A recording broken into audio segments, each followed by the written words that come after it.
Ted OBrien is a man who understands China, can speak the language, but also understands the values that people feel on the sunny coast, where, of course, he represents the people of Fairfax in the federal parliament as a Liberal MP. And Ted joins us now as well from Canberra. Ted, what is the message that Australian business needs to understand about how, yes, there's lots of money in them hills, but there's a lot of influence that comes with that money? Good evening, Paul. I think the key message to Australian business is we need to respond collectively when it comes to dealing with communist China. One of the tactics that China will use is to try and divide and conquer. We saw this in how they tried to use the Belt and Road Initiative, the BRI, to effectively pick off different state governments despite the federal government not signing up. We see it how they do it internationally, trying to take trade away from one liberal democracy to substitute with another.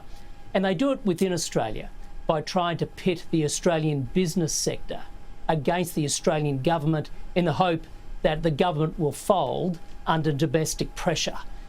We have to be alive to this. They're playing a very different game from the game we play, and it's vitally important that our business leaders are every bit as aware of this as are our political leaders.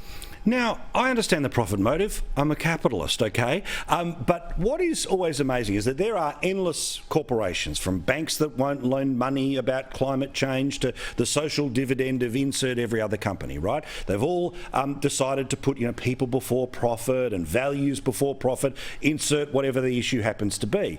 Why doesn't this seem to extend to communist China? That it ain't like anywhere else in the world, that people who have a religious belief that is not approved by Beijing are sent off into camps.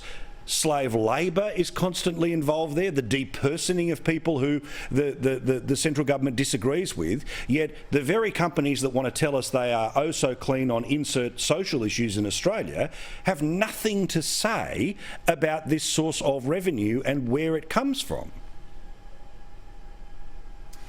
Paul, some Australian businesses absolutely get it.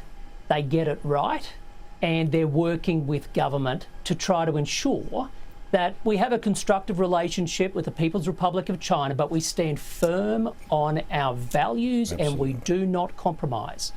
The thing that frustrates me is when you do get other business leaders who try to step up, use a megaphone domestically in Australia and give gratuitous advice to the government using motherhood statements like, you need to understand the importance manage of the face. Relationship. Exactly right. I mean, seriously, companies have a role to play.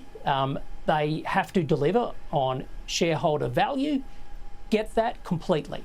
However, it is the responsibility of the government to take a holistic approach. It is a responsibility of government to put the security and safety of its people, its country, and indeed the long-term prosperity of the economy first. And we just need to make sure that our government and our business community work together and everybody understands the game that Communist China is playing. Yeah, with you completely. And as for Penny Wong, perfect example, right, about this each way elbow way of doing things, where again, manage all the code that's there for, don't push. And I love the lefties that turn around and say, Australia must lead on climate change, but you're not allowed to lead when it comes to Western values in China. Yeah, look, Paul, Penny Wong, I couldn't hear the grab that you played before, so thanks for that. It was wonderful actually to not hear her voice. But that speech of hers last week was just dripping wet with absolute hypocrisy.